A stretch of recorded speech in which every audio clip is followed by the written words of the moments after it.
ఆ పెద్ద చదువులకు సైతం ఆ తల్లిదండ్రులకు అండగా ఉంటూ ఆ అక్క చెల్లెమ్మలకు ఆ పిల్లలకు తోడుగా ఉంటూ పూర్తి ఫీజులు భరిస్తూ జగనన్న విద్యా దీవెన, జగనన్న వసతి దీవెన. మొట్టమొదటిసారిగా పెద్ద చదువుల్లో international universities Harvard, Stanford, LSC వంటి ఇంటర్నేషనల్ యూనివర్సిటీల కోర్సులు మన డిగ్రీలతో అనుసంధానం చేసి వారి చేత సర్టిఫికెట్ ఇచ్చే కార్యక్రమం. మొట్టమొదటిసారిగా మన డిగ్రీలలో మన కోర్సుల్లో మ్యాండేటరీ ఇంటర్న్షిప్. నేను అడుగుతా ఉన్నా, ఇవన్నీ గతంలో ఈ చదువుల విప్లవాలు గతంలో ఇంతకు ముందు ఎప్పుడైనా జరిగాయా అని అడుగుతా ఉన్నాను మీ బిడ్డ. అక్క జరిగాయా? అక్క జరిగాయా? తమ్ముడు జరిగాయా? అన్న జరిగాయా?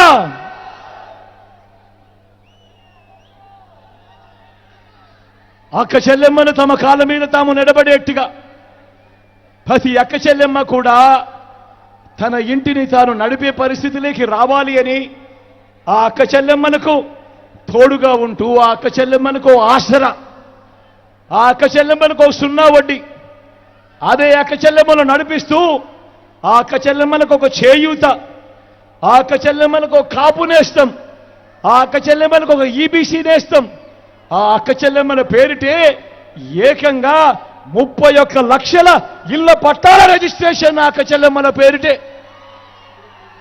అందులో కడుతున్నవి ఏకంగా మరో 22 లక్షల ఇల్లు.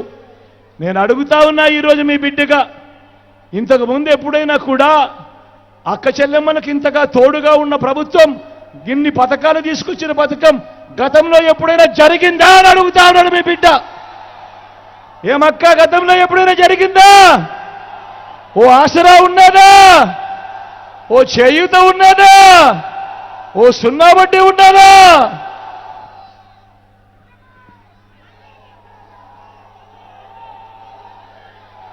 హవ్వా తాతల ముఖంలో చిరునవ్వును చూడాలని, హవ్వా తాతల కష్టాన్ని ఎవరైనా కూడా పట్టించుకున్న ప్రభుత్వం ఏదైనా ఉంది అనంటే ఆ అవ్వా తాతల కష్టాన్ని పట్టించుకొని అవ్వా తాతల ఇంటికే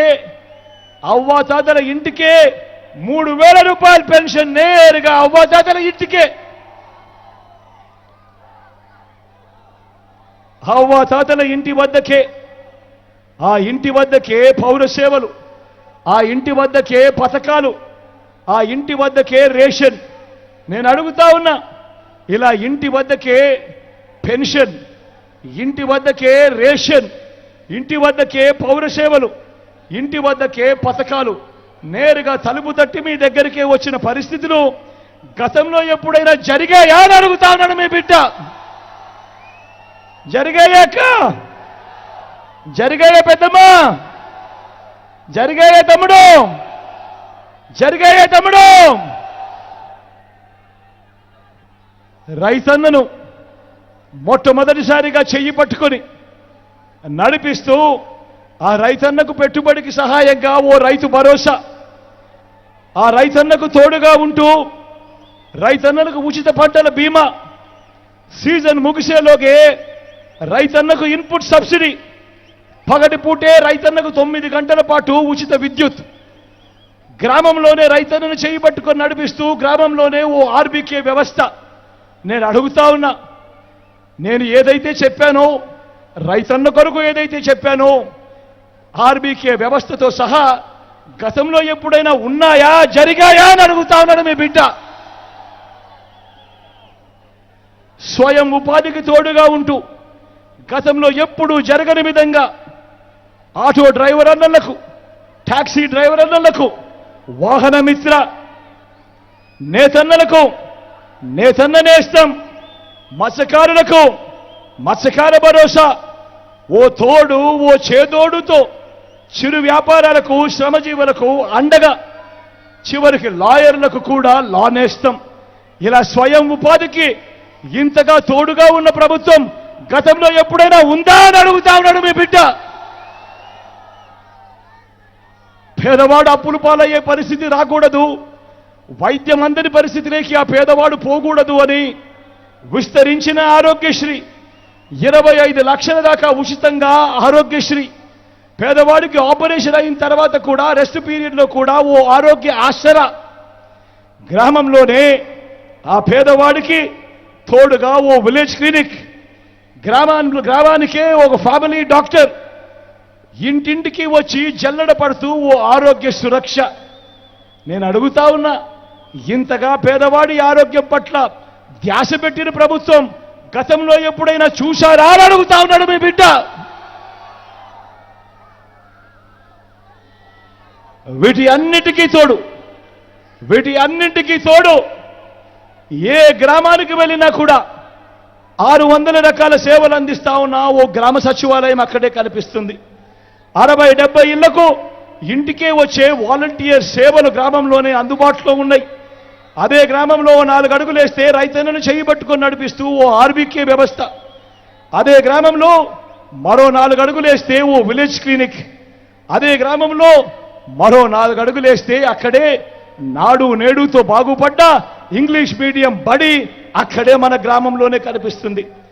గ్రామంలోనే ఫైబర్ గ్రిడ్ నిర్మాణంలో ఉన్న డిజిటల్ లైబ్రరీలు, గ్రామంలోనే నా అక్క చెల్లెమ్మల కోసం ఒక మహిళా పోలీస్, అదే గ్రామంలో ఉన్న అక్క చెల్లెమ్మ ఎక్కడికి వెళ్ళినా ధైర్యంగా వెళ్ళేట్టుగా ఆ అక్క చెల్లెమ్మల ఫోన్లోనే ఓ దిశ యాప్. అడుగుతా ఉన్నాడు మీ బిడ్డ, ఇంతగా ఇన్ని వ్యవస్థలు తీసుకొచ్చి విప్లవాత్మక మార్పులు గతంలో ఎప్పుడైనా జరిగాయా అని అడుగుతా ఉన్నాడు మీ బిడ్డ.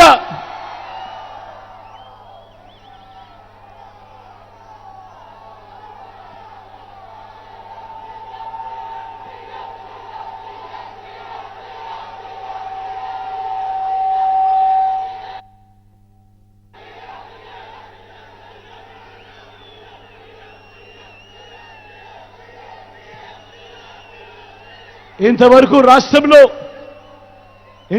రాష్ట్రంలో గతంలో ఎప్పుడూ జరగని విధంగా చేసిన మార్పుల గురించి మీతో పంచుకున్నాను. ఇదే ఉత్తరాంధ్రనే తీసుకుందాం. ఇదే ఉత్తరాంధ్రలో ఉత్తరాంధ్ర అభివృద్ధికి ఏమేం చేశామో కూడా మీ బిడ్డ 4 మాటల్లో మీ అందరితోనూ కూడా పంచుకుంటాడు మీ బిడ్డ. 3 జిల్లాలను 6 జిల్లాలు చేసింది. 3 కలెక్టర్లు 3 ఎస్పీలు ఉండాల్సిన చోట 6 మంది కలెక్టర్లను 6 మంది ఎక్స్పీలతో పరిపాలనను వికేంద్రీకరణ చేసి పేదవాడి దగ్గరికి తీసుకొచ్చింది ఈ 59 నెలల మీ బిడ్డ పాలనలోనే కాదా అని అడుగుతా ఉన్నాడు. 3 రాజధానుల్లో ఎగ్జిక్యూటివ్ క్యాపిటల్ కింద ఉత్తరాంధ్రలోని మన విశాఖను జూన్ 4వ తేదీన ప్రమాణ స్వీకారం చేసేదే విశాఖపట్నం నుంచి చేస్తూ ఎగ్జిక్యూటివ్ క్యాపిటల్ గా విశాఖపట్నం చేయబోతున్నది కూడా మీ బిడ్డే అని చెప్పి సందర్భంగా గర్వంగా చెప్తా ఉన్నా.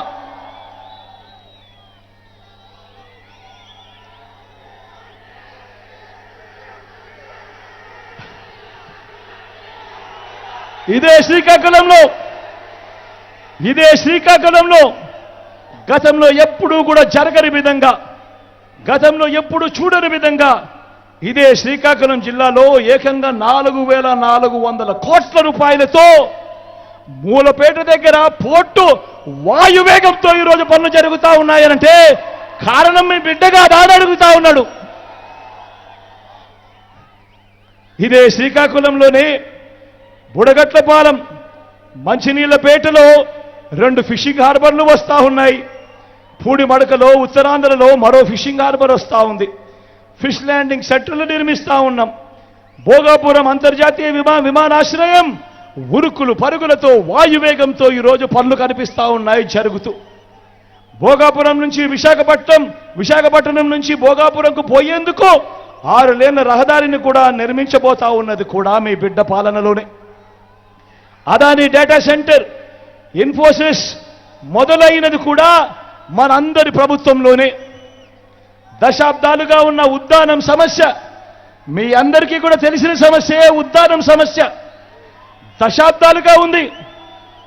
ఏ ఒక్కరూ పట్టించుకున్న పాపాన, ఏ ఒక్కరూ పట్టించుకున్న పుణ్యాన ఎవరూ కట్టుకోలేదు. ఉద్దానం సమస్యను పరిష్కరించింది ఏకంగా 780 కోట్ల రూపాయలు ఖర్చు చేసి హిరమండలం నుంచి సర్ఫేస్ వాటర్ తీసుకొని వచ్చి ఉద్దానం ప్రాంతంలోని ఈ ప్రాంతానికంతా కూడా నీళ్లు తేవాలి, ఇవ్వాలి, చెయ్యాలి అని దానికి ఫౌండేషన్ వేసింది, పూర్తి చేసింది మీ బిడ్డగా అడుగుతా ఉన్నాడు మీ బిడ్డ.